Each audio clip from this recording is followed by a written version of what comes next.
Hi, I'm Eric Ostro, host of Live at the Lortel. For Season 3, we are focusing on the intersection of arts and advocacy. So many off-Broadway artists give back to their communities. This season, we are giving them the opportunity to speak about how and why they chose the causes they devote themselves to, and how those causes help make them the people and artists they are today. Good evening, everybody. Welcome to Live at the Lortel. My name is Eric Ostro. I am one of your hosts this evening. I'd like to bring on my co-host for the evening, my dearest friend, Joy DeMichelle. Joy. Hello. Hi, Good love. How are evening, my you? love. I'm good. How about you? I'm wonderful. Thank You you. look great, Thank you. And so do as you. always. Oh, Let's get right to our guests. I'm very excited to talk about it. This is one of the few times where we have a double guests. So we have two people. Kelley Nicole Girod is a producer who founded the Obie Award-winning The Fire This Time Festival and was recently named Director of New Works at the legendary Apollo Theater. She is also an award-winning playwright, recently named Sundance IDP 2021 grantee, Parity Productions 2021 Commission, and Atlantic Launch New Play Commission. Jalen Levingston is a Louisiana-raised storyteller, director, and activist. He is a board member and creative director for the Broadway Advocacy Coalition, which he co-created, teaches the Theater of Change course at Columbia University, and most recently, which I love, directed Chicken and Biscuits on Broadway this fall. Ladies and gentlemen, please welcome both our guests. Hello. welcome. Welcome. We're so glad to have you both. Oh, we're so happy to be here. Thank you. It really is. So, Jalen, I said it right, correct? Zhailon, yes, that was Jalen, yes, correct. Let's talk about your most recent. So, Chicken and Biscuits closed a little while ago on Broadway. right. You were named the youngest director that's ever directed Something like that. something like that, I think right? it was youngest Black director in Broadway history, second youngest director of a play on Broadway. That's pretty amazing, no? I think it's cool, probably. Yeah. we think it's pretty cool. Chicken and Biscuits, I loved. I had a great time. It was a beautiful cast. The set was beautiful. The actors were incredible. I know you started it at Queen's Theater. It's had a long. We had the playwright on the show, and he talked about it, and it just. Obviously, I mean, I hope it has another life, because I think it closed way too early. And I know there were a lot of COVID problems involved in there, and people getting sick, et cetera, et cetera. But you want to talk about your experience of what it was like, being a first-time director on Broadway? Yeah, and it was definitely one of the highlights of my young career so far. It was extraordinarily different in many ways, and it was absolutely the same as doing a show in any place, in any theater, anywhere. And so it was cool to see that, like, the mechanics of the thing is the same. You know, you direct a play here, you direct a play there, or a musical there. It's all the same thing. Your rehearsal room is your room, and what you make in that room is, you have the same responsibilities, no matter what level you happen to be working on, or what type of theater you happen to be making. And then there's, like, all the noise that's around a piece of commercial theater, that is, like, very different, and, like, having to actually think about how you look every day, because you may have to be, videotaped or photographed or interviewed. Right. The publicity side of it, right? Right. And then just, like, learning that, like, really the thing that makes Broadway distinctive is that it's just its own culture. And just like anything, it's just about, like, can you be in that culture or not? And I think so much of what has kept people out of that culture is this narrative that we can't be in it in the first place. And I think, just the mere fact of me working there, no matter the success of a show or not success of the show, starts to just like shatter these expectations that like people of a certain age or a certain demographic or a certain experience level can't adapt to, disrupt, and still make successful an experience on Broadway based on the culture that's already there, if that makes sense. It makes perfect sense. I have so many questions from what you just said. However, I want to take this moment to give Eric space to introduce this beautiful goddess that sits with us right now. So, so before I go into my questions for you, Jalen, please introduce Kelley. Well, we did already. I read her little bio. But, Kelley, what fascinates me about you is the work that you are doing. Obviously, the Obie Award winning The Fire This Time Festival. And I want to focus on that a little bit because it's coming up in July. And I know you had some COVID issues when it went on last year, and it's been going on for a long time. It's a fantastic festival that is, shining the light on brand new playwrights and people who haven't had their voices heard. So you want to talk a little bit about what the festival is and how it started? Sure. Yeah. I mean, I will talk about the Fire This Time Festival every day for the rest I of my know. life. I love you. Blush a little. It's That's so That's wonderful. adorable. Well, the Fire This Time Festival, was really it was born out of a lot of different things. The most pressing thing was when I graduated from my MFA at Columbia in playwriting, and kind of came out into this big industry and didn't know anybody, didn't know where to go, didn't know what to do. I was hearing about all of these amazing playwrights. I was hearing Katori Hall and Marcus Gardley and Pia Wilson and Rada Blank. And I was like, who are these people? I want to meet them. And, true Louisiana form, when we want to get together, we find a way to get together. And I really, I sent an email out to a bunch of didn't know any of these people, sent an email out and said, I'm really thinking a lot about what Black theater is and, and how to stage our own stories. And I'm sure that you all are thinking the same thing too. Do you all want to do a festival together? Here we are 13 years later. And that is how it started. And I think that this, the intention of community and coming together and support that was that it was born with is still there, because I mean, as anybody will tell you, when you come to the Fire This Time Festival, it's like coming to a family reunion, and it is fun. We're singing together in between the plays, whatever music is playing. And so I think that, it is it's touching on so many things, as we have our 10-minute play showcase, which Zhailon's going to be directing. And that is where we have, between 6 and 7 playwrights, Black playwrights, who are certainly new to us. I love it when there is a roster of playwrights whose names I have never heard. That means we're doing our job. And for many of them, it's their first time having their work done on any stage, let alone on a New York stage. And so what it's become now is, the industry kind of descends upon us now, and, the playwrights do a 10-minute and they're off and running. I mean, one of my favorite examples is that Jordan Cooper's Ain't No Mo actually started at the Fire This Time as a 10-minute play. And, Jordan now is, forget it. I mean, he's on fire. Exactly. So that's what at the core of it, that's what the Fire This Time is, and how we started. It was that simple. And just to say too, to that point of community and where people start, like I graduated college in Los Angeles, and I was told when you get to New York, you're going there the week of the Fire This Time Festival. The first place you need to go is the Fire This Time Festival's open mic. Just go there.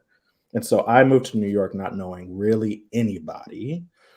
And I just showed up. And it is a festival and a place where you can just show up. And Hmm. I showed up on an open mic night. I met my first friend in the city, which was Jordan Cooper. So like I met him that night. So many playwrights that I've worked with and developed works with, I met that night. I met obviously Kelley through being around this community. But like I used to say that like the first 2 years of my time in New York, I could trace back to maybe the exact date I encountered the Fire This Time Festival. So it's just like amazing. And when people ask me, what should I do when I get to see? I'm always like, find your community, because Mhm. it's through community that I got opportunities that I got. And it all started with the Fire This Time Festival and like Kelley being such a like the personification of an open door policy.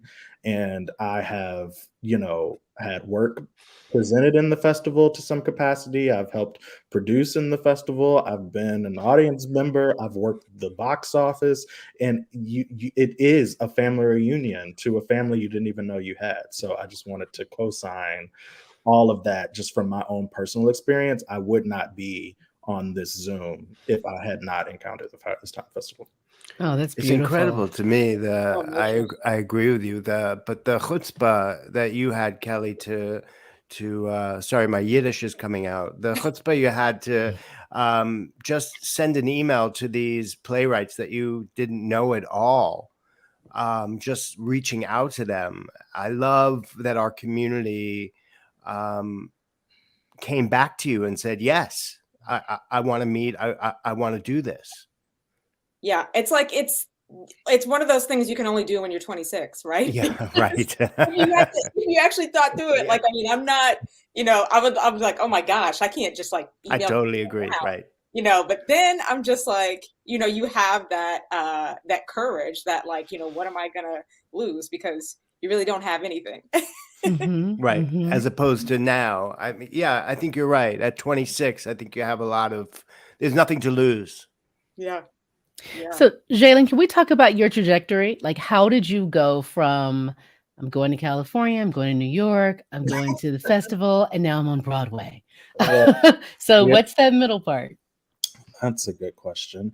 The SparkNote version of that is I got my degree in musical theater in Los Angeles. I'm from Louisiana, so I was raised in Louisiana, and I did community theater my whole life because that's the form of theater that I had the most access to most immediately in Where in terms of Louisiana are you both from? Shreveport, Louisiana.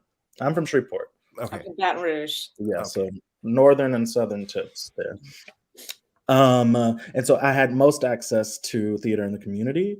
And sometimes you direct something or choreograph something to help out or whatever. But my assumption was I was supposed to act for like 50 years, and then someone was going to knock on the door and say, now you are allowed to direct. That's just what I thought. I didn't see people my age directing. I didn't, and all the directors or teachers I worked with were much older than I was. And so when I graduated college, I got my equity card in a play on the Los Angeles premiere of The Christians, which started at Mhm. Playwrights Oh, wow. Horizon. Yeah. And I thought that I was going to spend 2 years getting my points and then get the card and then move to New York. And then I got the card earlier than I thought I was going to get it. And I said, yeah, let's just go. And so I moved with one equity check left, living on a broken futon on 181st Street in the middle of a blizzard, selling Broadway tickets on the street. Yes. Oh, I showed up. And I still was telling myself that I was going to be like, tap dancing on Broadway or something. And so I was auditioning and I was acting in some things, but I think, and the ambition to direct was always there. I just, like I said, thought it was supposed to happen at what I thought was a more appropriate time. And in After you had 2016, gotten the acting after you had done about 20 right, years of acting, because I right? thought that's what qualified you. Right. Mhm. And so in 2016, after the deaths of Alton Sterling, Philando Castile, Sandra Bland, it was like this another ramp up the Black Lives Matter movement. And I started to think to myself, one day I may have kids and they're going to probably ask what I was doing during this time. And I want to say that it was more than just jazz squares, no disrespect to jazz squares. And so, I started a arts and advocacy campaign called Words on White. And Words on White was a kind of uh, it started as a one-day event that, through my relationships and connections with the Fire This Time Festival and the Crane Theater, I was allowed to do as just like a one-night only event. And then from there, it kind of picked up this momentum and we just kept doing it. And it consisted of reading words from past artists and activists, performing on a like 25-foot long white canvas. And instead of having a typical talk back, having people come up to the stage and spreading markers and crayons all around this canvas and having your first response to the material be on your knees and on the canvas, so that the kind of idea was that like a lawyer could be across from a 16-year-old girl, and that could be where their conversation about all this stuff starts. And so I was just, I would do it in front of Broadway theaters, I'd do it in the park, I'd do it for churches, I'd do it. And through that, I kind of got connected to other advocacy campaigns that were going on at the time. And the idea of me as a creator kind of came in this untraditional way as me as an advocate and activist as well. And then I began developing a lot of work for new playwrights, because that was the easiest way that I could insert myself into the community. I knew I could ask a playwright for coffee and that wouldn't cost me anything. And I knew that if I could just talk to people about what I thought, that I thought that they would find it interesting. And so I just kind of started forming all these relationships with different playwrights and started to develop work and just said yes to everything. And in 2017, I made the decision I left New York to direct a production of Joseph and the Amazing Technicolor Dreamcoat. And I said, well, if I could do that, I could just come back and do this without a day job, which was ridiculous. But I said it and did it. And so since 2017, or maybe the beginning of 2018, but I think 2017, I have been a full-time director without a day job, which was very unromantic for like 3 years. I did not know how I was going to pay rent every month, but it was what I felt like I needed to be doing. And in that time of just like, hustling and doing it, I ran across a play that was only about 20 pages in, called Chicken and Biscuits, written by Douglas Lyons. And I met him at a party and he was like, hey, check this out. And I was like, okay, I'm a director, I'll look at this. And I was so intrigued because I felt like Black people didn't get the opportunity to like be funny in that time. And I like love laughter and I love being funny. And I was like, this is a great challenge for me. And I would love to put myself out there in that way. And so that play developed with my career in general. So we did many readings and workshops and then, kind of long story short, this kind of opportunity presented itself after the Queen's Theater production was shut down because of COVID. And the question was, do we try to take it to Broadway? And a bunch of Black creatives who did not expect to be given that opportunity, I think we were like, yeah, we do it. We just do it. What do we have to lose? Let's go in there and disrupt things and do it. And we found out in May that the show was going to go. And in June, we were in pre-production. So it was crazy. And in end of July, we were about to ramp up into rehearsals. So it was a really nonstop, fast and furious thing. But, we learned so much. We had so much fun. And, we got to create a space where community was centered, I think most people who came to see the show felt like they walked in by themselves and left with an audience of people. So, whatever happens around it, that was the ethos we walked into it with. And I feel like that's the ethos we walked out of it with. And so it felt like a success. Yeah, you know, the people that I was sitting next to were from Louisiana themselves that were, Oh, you know, cool. tourists. And, you know, people that the woman turned to me and she's like, this is going to be like my church. I could tell you right now. I could tell you right now. I could tell you right now. This is going to be like Love my it. church and I'm going to be like I'm in church. I hope that doesn't bother you. I was like, no, please, you know, and it was a moment of, you know, her raising her hand and grabbing mine. And, you know, I just felt it. You just left the theater feeling so good Oh, and thank you. so full of life. And Yeah. that's what theater is for. It Mhm. just was beautiful. But going back, you have had a very, very busy time at that time. I mean, you were working on the Tina show, Correct. and Hadestown. Correct. So tell me a little bit just about getting to be what is an associate director of the show and how many times you meet Miss Tina. I only met Miss Tina once at opening. Okay. So that not a ton of interaction with Miss Tina. But But for our listeners who want to start to be a director, I mean, I think it's fascinating about, you know, working with a director as an associate. yeah, I mean, I that was another thing that I kind of stumbled into. Like I said, I was kind of on the track of just like new works, weird, funky things off Broadway, meeting playwrights, trying to build relationships with the community, and doing my own kind of work. And in that time, I developed a collaborative relationship with Rachel Chafkin, who is the director of Hadestown, but at that time was working on Great Comet on Broadway. And I started to be her associate on a show called Primer for a Failed Superpower. And I was not trying to have a career as an associate. And in hindsight, I really haven't had a career as one.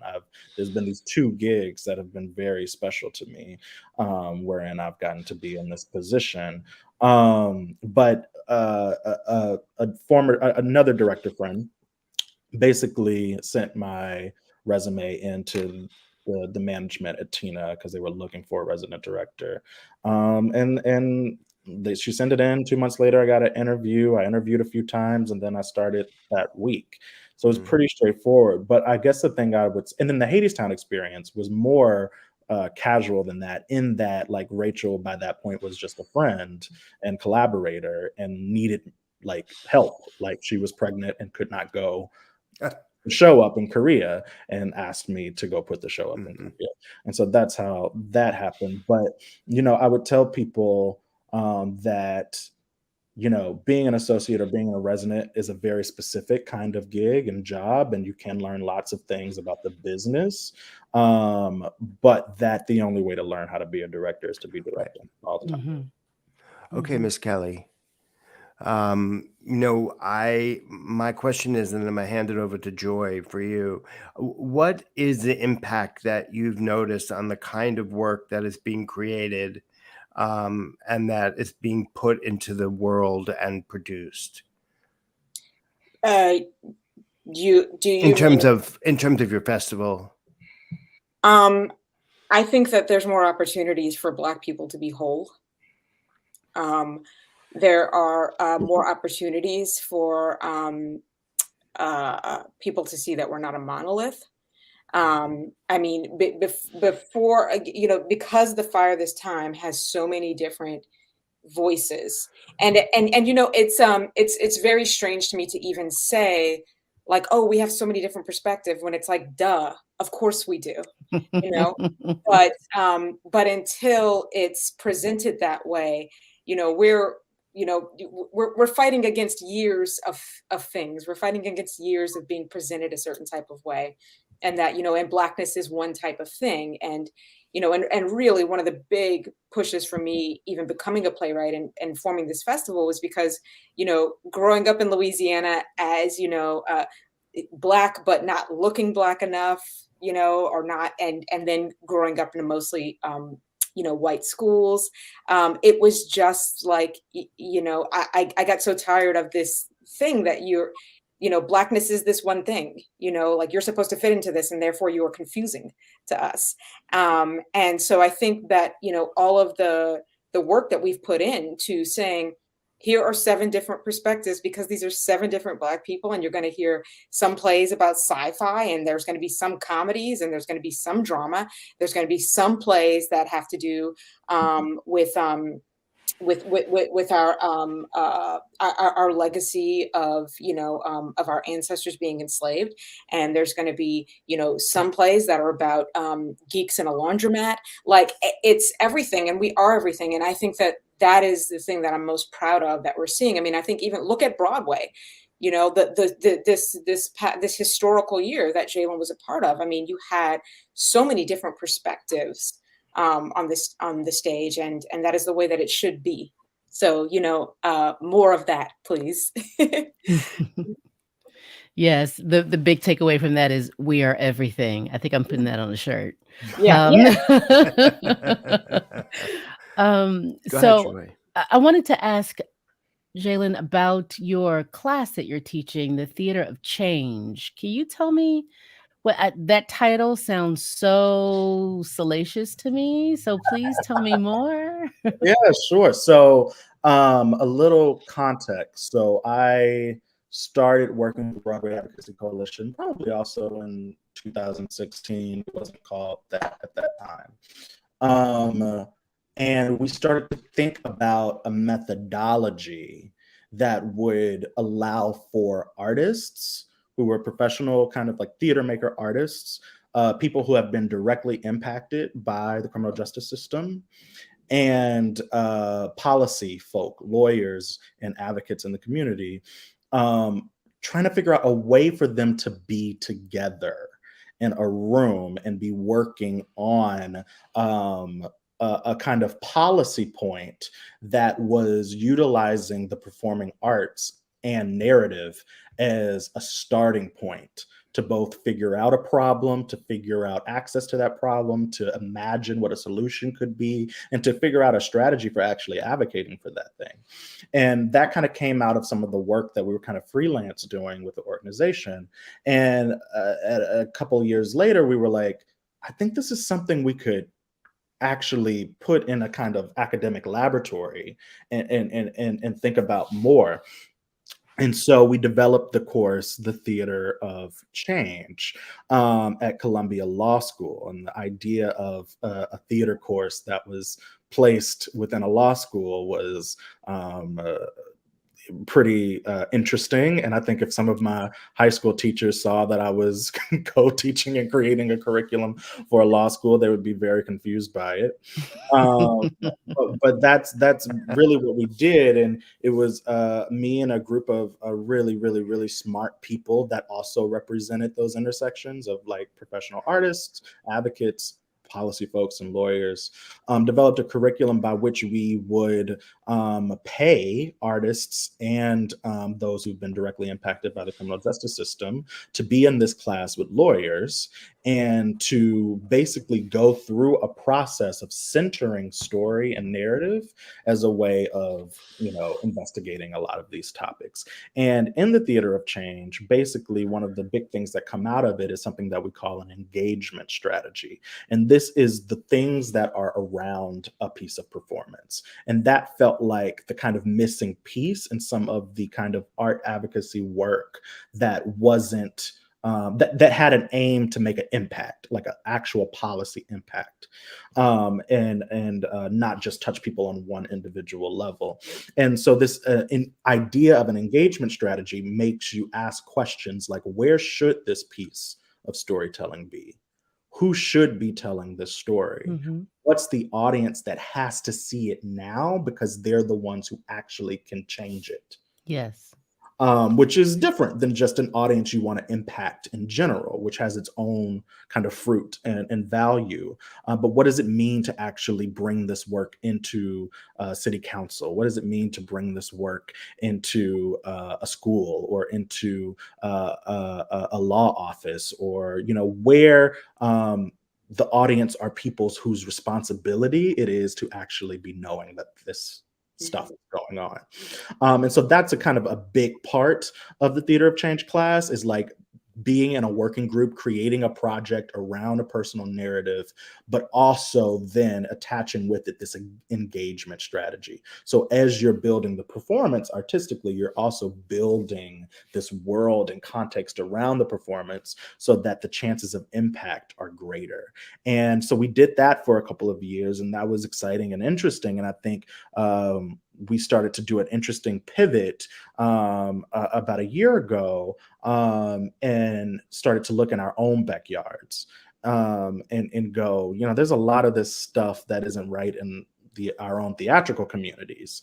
And there's a lot of roles and types of people who aren't being in the same room and aren't knowing how to work with each other past their perceived role of actor or director or producer or manager or technician.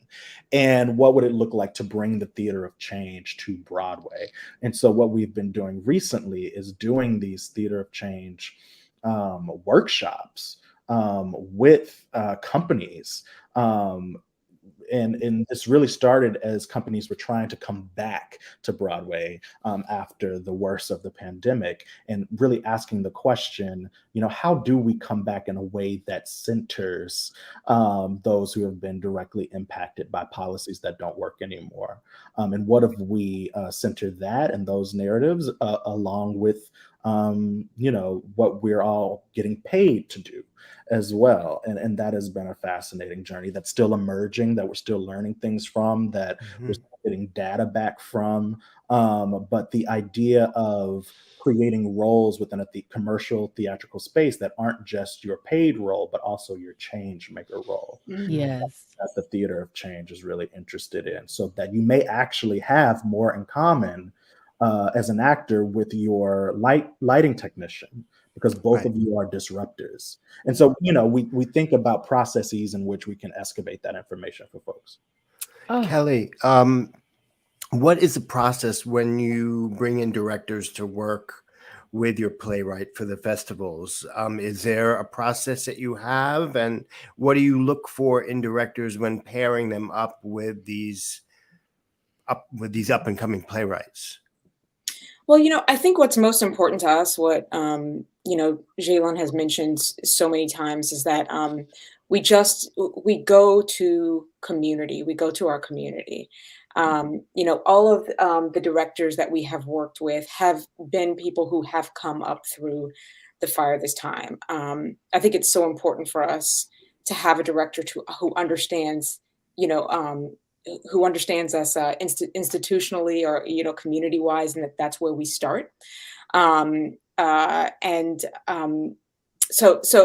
that's why someone like Jalen was a perfect match. In the same way that Nicole Watson, Caesar Williams, Kevin R. Free in the past, have all been with the fire this time for a very long time and understand that. So understand and then understand what it is that we're trying to do for the players and with the players. We're not necessarily interested in the plays being some super fancy finished product, and the people who understand that community understand that, so that they really are able to be there to support the playwright through this first process.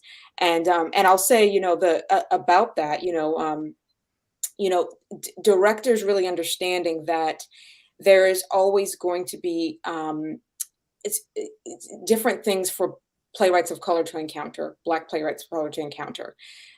In our time that we are with them, we want to give an experience in which they are empowered to speak to the director, to say, to develop a rapport and be able to speak up for the work, and to say, well, this may not be working so much, or this is, we really want to give them those tools to empower that. And so we really do go back to the community who understands the importance of working with a playwright with this type of work and this type of setting, and this being their first time on the stage. Jalen, I don't know if you wanted to chime in there. No, other than it's a very if environment. So just to Kelly's point, there's so much about the festival that once you go through it, you understand so much that you may not be able to see from the outside, just in terms of how connected everyone is, how collaborative everyone is, how no one's intention is to, exploit the playwrights or the plays, or, like Kelley said, create some kind of like ultimately finished product or anything like that. But to actually just start to, quilt people into something that's already been built, basically. Mhm. Now, the both of you have started these two organizations, these two institutions, really.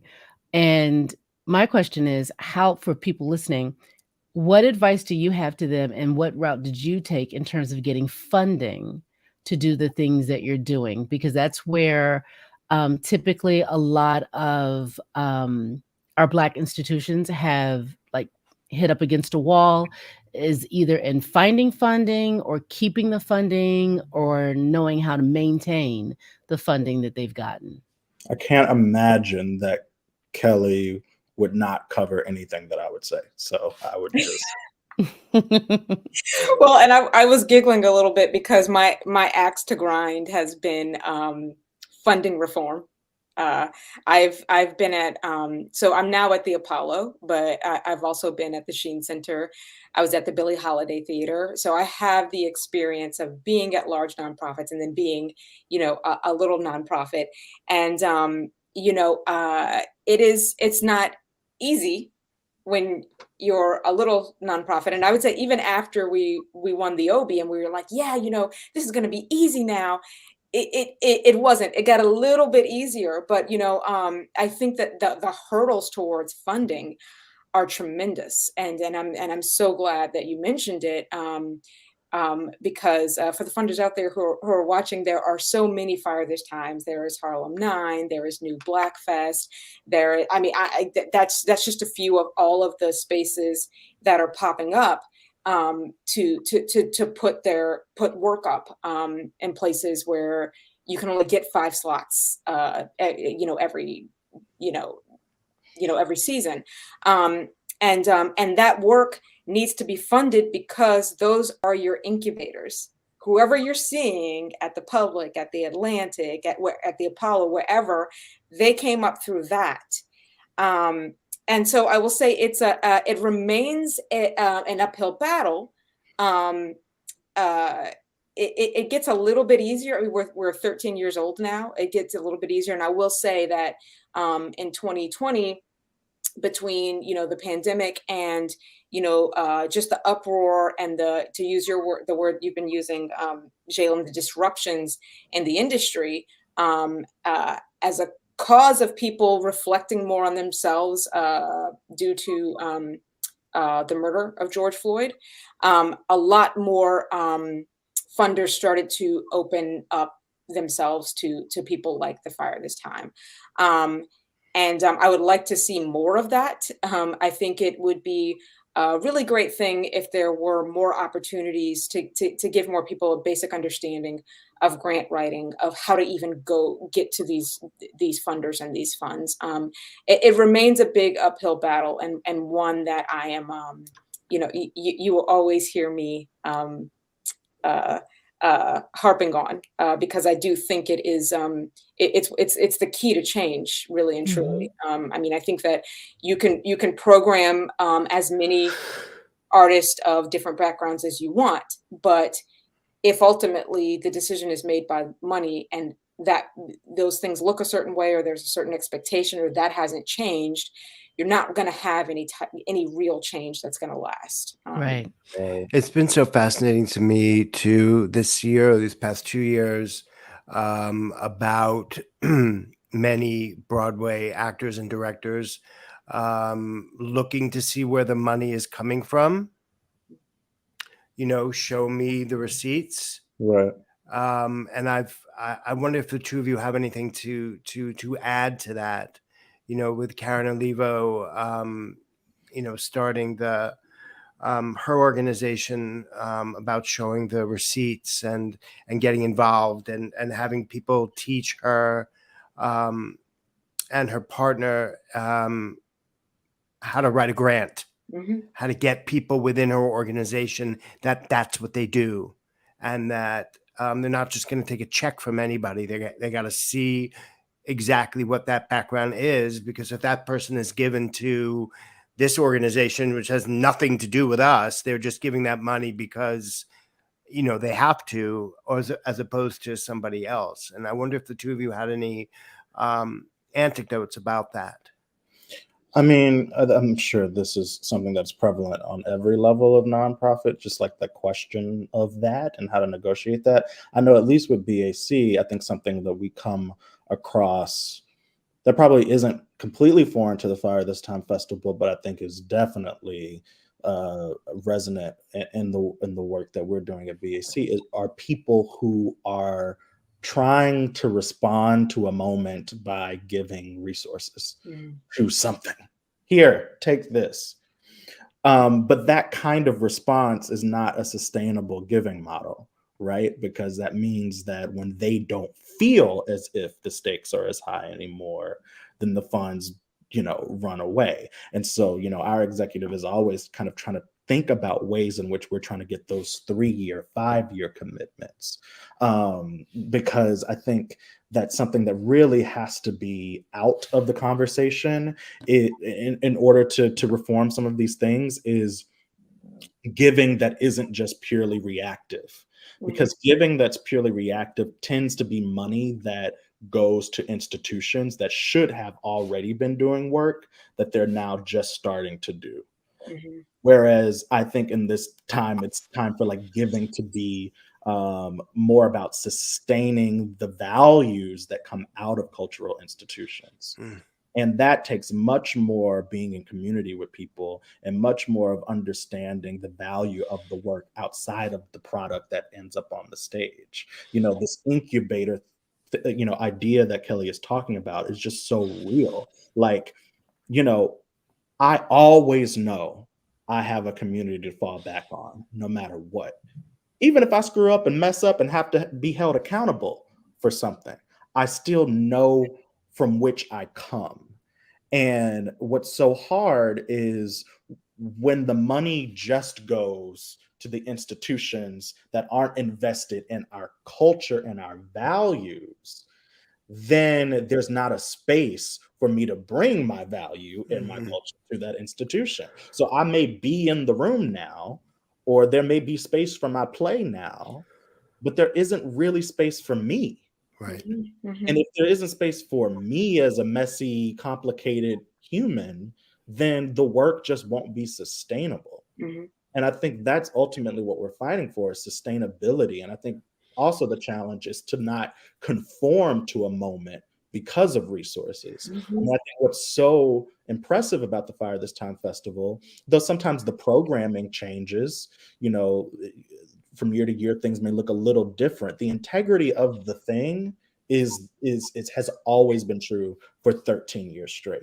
And I think for BAC, which is a much, much newer organization, and we do a different thing, but that's the thing that always feels like icy territory. Is like, how do we make sure we stay being the thing we said we were being, as opposed to changing and conforming so that we're able to get resources to make product more?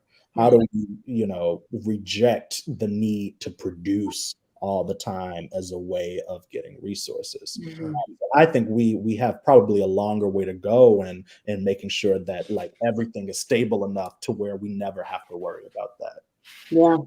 Were you about to say something, Kelley? Yeah.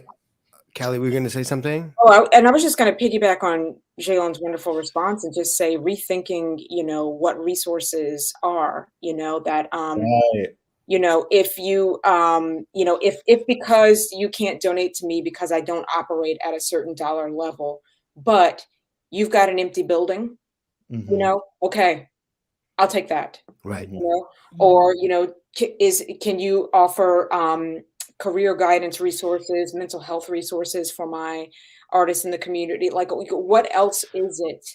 You know, and changing the way that we think about resources, because as Zhailon said, you know, the money can come and go. What are the other things that we have that can sustain our community? And thinking about things in that way, what I would love my institutions to understand is that is a product of our culture. That isn't just Kelley's bright idea, even though Kelley is a genius, but like that there's a precedent to this. And so if they took the things that look like we just do them because we do them and took them seriously as practice, as pedagogy, as, you know, actual value, I think it would be easier to understand how to respond in this time. When we say things like, what are other forms of resources? Mm-hmm.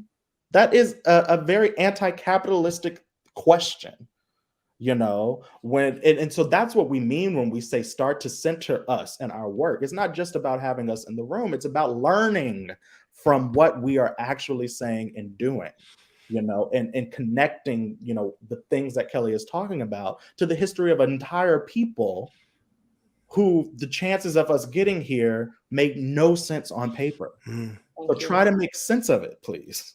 Mm-hmm. This makes me think about something I wanted to ask when you first started speaking, Zhailon, about being the first African American director on Broadway, the second youngest.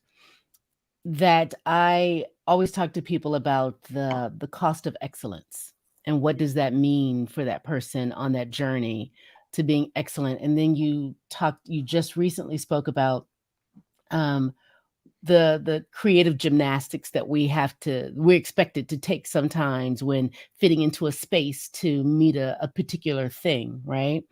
So when you are finding your way on this trajectory that's going upward, right? And you're being challenged with, oh, well, we want you to be like this, we want you to be like that. And how you spoke about, well, is there space in the room for me? And that you've accepted my work, but are you accepting me? Right?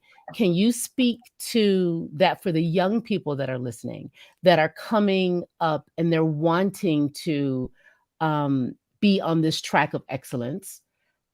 What advice do you have for them about how you can stay in your power of who you are while also checking the boxes that are needed to be checked in getting the resources that you need? Yeah, I mean, it's you know, it's like Kendrick says, to pimp a butterfly, right? Like you Yes. have to understand how to pimp a situation in a way that you don't lose your integrity and your soul, but in a way that you also can like navigate with the least amount of conflict at the same time. And to me, that is what working on Broadway is. Being able to work on Broadway is just the ability to be able to work on Broadway.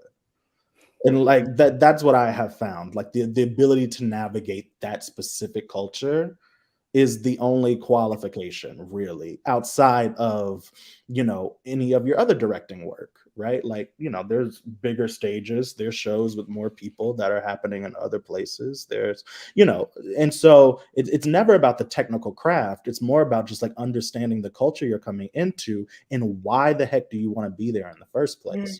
And so to me, my voice is most powerful at this level, and this may change, my opinion of this may change later as my voice changes and I grow. But I knew that what I had the most power to do and the most the most power to do when I was on Broadway is to be a job creator. And I think oftentimes it's only rich people who are allowed to like claim that as a role or an intention. But I knew that if I directed the show on Broadway, then there's 27 Broadway debuts coming with me. Yes. You know what I mean? And so like that's the kind of thing that I'm walking in with trying to do. I'm trying to create a space that hasn't been there before. And so being clear about what I'm trying to do helps me navigate the way that I do it. You know, and sometimes I do it by just telling certain people in my company, hey, when you go to the producer with that issue, just CC me, just so they can see I'm CC. So it can be as subtle as that, and it can be as grand a gesture as, you know, who you hire and circling everybody up in the beginning of a process and giving a speech about what you expect and what is unacceptable. in terms of bringing it into this space in this room. Every little thing is this opportunity to kind of just push the needle forward. And I would tell people that, like, in my opinion, the only way to measure your success as an artist is by your integrity. I don't think integrity is this thing that by chance is just along for the ride. I think it's the only quantifiable thing. And I feel that is so subjective. The only thing we can do, the only thing that can allow me to go to sleep happily at night is, did I do what I said I was going to do? And so that's up to you how you do it. But ultimately, I think that's the only question that puts real meat on the bones. Is, did you keep your integrity? And ultimately, my ego wants me to be the most successful artist I can be. And so if my definition of success is such that it is about community and it is about integrity and it's about intent, then it's kind of black and white. You just do it because you want to be good. Beautifully said. Kelley, I read this phenomenal article in American Theater that had to do with Alice.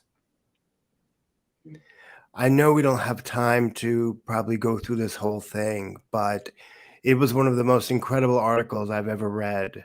I mean, basically, if you can take 3 minutes and kind of give the I don't know, the meat of the story and how you dealt with it. It made me cry. It was one of the most beautiful things I've ever read, and I learned so much from it. Can you tell a little bit about it? Sure. Well, I mean, right at the beginning of the pandemic, Mark Blankenship emailed me and said that he was going to be putting together a series of essays addressing the pandemic called the Flash Paper that's been since published. And, and originally he said, oh, Kelley, if you have any Fire This Time artists who, want to contribute to this, could you pass this on? And so often, many times I do that and forget that I'm a writer. And I said, Mark, I'm going to write something. And I wrote, and just because of where we were at that time as a country, where the administration we were under, I wrote about the woman who essentially helped me raise my 2 children. White woman from the Midwest who did not know that I was Black for a long time and did not know that the child she was holding was a little Black baby, and is the most loving woman in the world, would literally do anything for my child. And then because she was always watching Fox News, sorry to people out there who watch Fox News, she had all these opinions about Black people. And I would hear it all the time. And it was so hard. I was holding these 2 things. And, this woman who loved my children, who I loved, who would, walk in the stove for me to go get formula for my child when I couldn't. And it was so hard to reconcile those 2 things. And so this essay that you mentioned was essentially my experience moving through that and having to figure out, how do I deal with that? And ultimately it came to a resolution, and we're still friends. We're still very close. She's very close to my children, but it was just the recognition of both having to stand in my space as a Black woman and as a Black mother, and also recognize that so much of what we have been taught in this country is taught. There is a heart response and there's a head response, and her heart responded to me and my child in the way that she knew it wanted to, but her head disrupted that. And, so much of, my work or my own writing that I do is about reconciling those things. I mean, Zhailon can probably tell you, we grew up in Louisiana where, it's an odd relationship because the white people you live next to may be people that you have a great time with, but you guys are going to separate cookouts, or they're going to a cookout where, people are saying really would never have a Black person over. It's very complicated.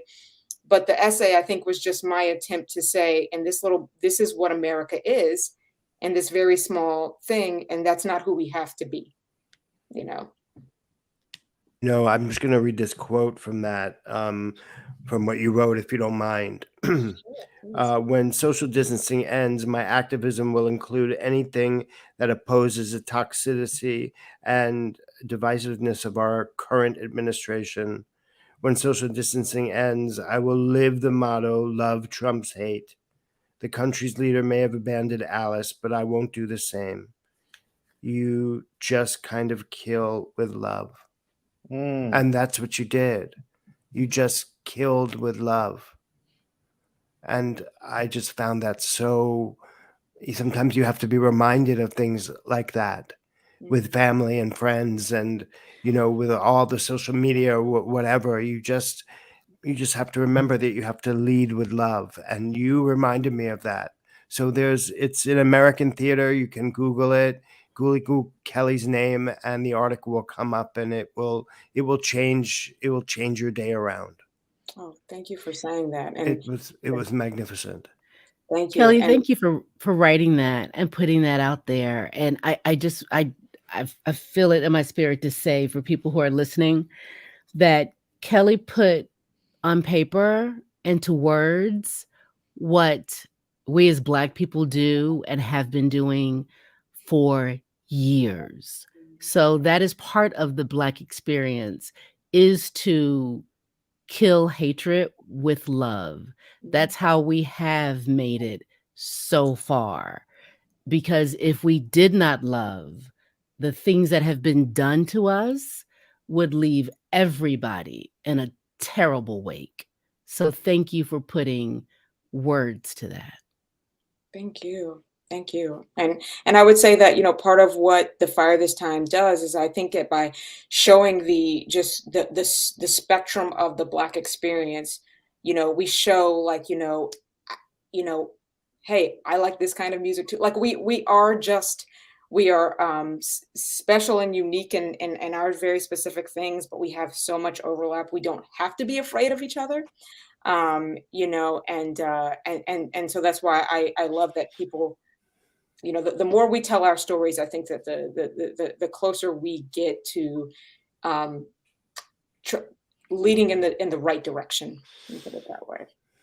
Do you think this is for both of you, to we had Jocelyn Bio on, Love Jocelyn. I love her, probably about a year and a half ago, and I asked her if she felt a shift in any way towards change, and she said, to me it's like this enormous, that the biggest, like the Queen Mary, when it makes a turn, it is so slow. Yeah. What? My hand is coming up. It's so slow.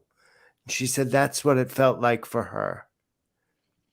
What does it feel like for you? Do you feel any change? Do you feel we're moving towards something better? I think from my experience, Yes, sir.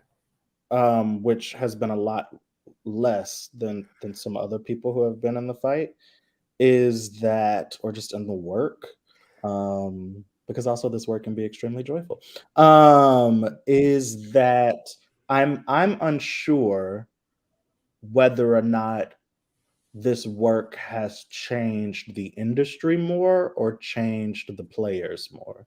Mm. And I'm hoping that I there's like that.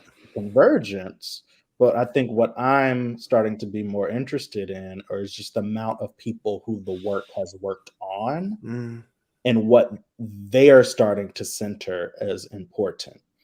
Baldwin talks about a majority not being reflective of the amount of people that are somewhere, but where those people throw their influence is actually what a majority is. And I have seen, at least over the past few years, people just start to throw their influence to different places. And that inevitably changes, I think, the commercial landscape. That inevitably changes theater in a certain kind of way, because when cool shit starts to happen in other places, you want to be a part of that. Mm-hmm. But do I think that the powers that be, quote unquote, have changed yet? No. And I'm not like unhopeful about that, or I'm not It's okay. sad about that, because I think change is like really hard, and like a part of you has to die to actually end up in that place. And so I Agreed. don't know if I've experienced enough deaths. I've definitely experienced a lot of band-aids. And then some Yeah. people have come to the realization that a person shouldn't cover themselves with band-aids. And that, like, if you have to do that, you should go seek, you know, a higher form of care. Yeah, I totally And agree. so that happens in its little pockets as well, which is cool and interesting. But ultimately, I think that, like, what I can say for sure is that people in the work have been changed by the work. Kelley, what about you? Yeah, you know, I would agree with everything that Jalen said, and I would agree with Jocelyn's with the way that she said it's very slow moving. Um, you know, my take on change is this. I look at my 5-year-old and my 7-year-old, and my 5-year-old and my 7-year-old have a vocabulary and a language in which they are proud of and understand themselves. And I did not have that. You know, my parents worked in the cotton fields. You know, my father was the first to integrate a school and his high school in Cecilia. You know, they trying to have the best for their kids meant really suppressing everything, suppressing their language, suppressing their, you know, and I do not have to do that with my children. My children have a tangible way of understanding themselves. And so I look at my hope for is really about what's happening with them, what's happening with our kids, what's happening with our children.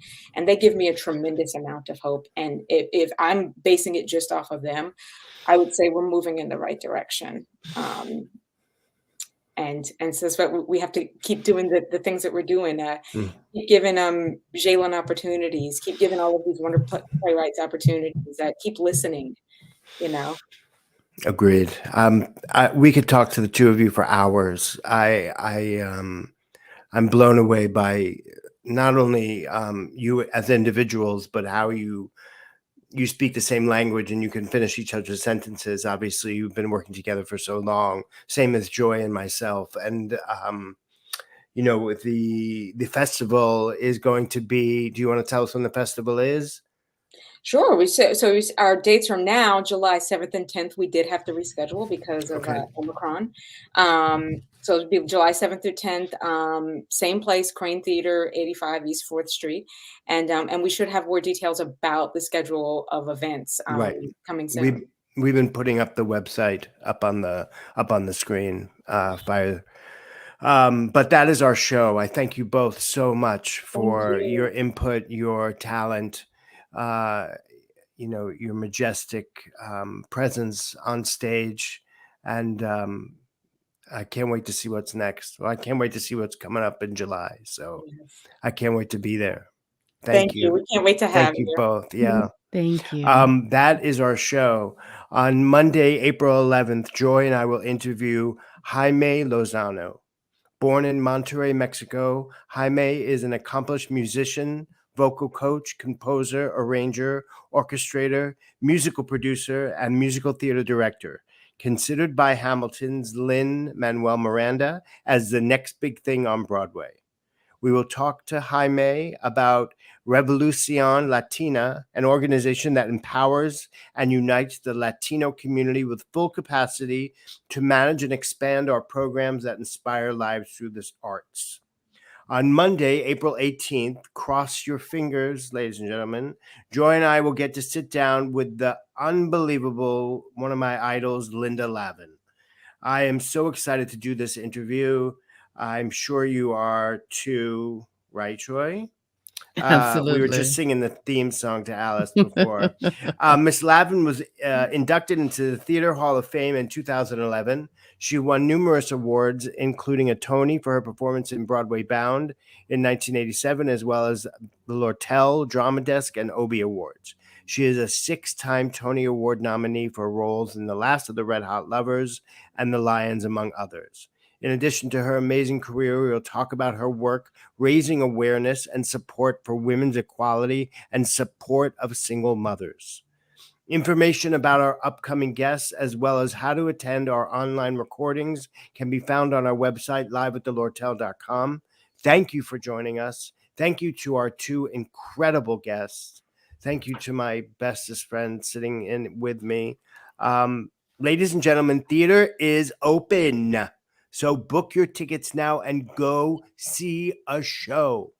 You won't believe how wonderful it feels to be back in the theater. You got a mask on, it doesn't matter.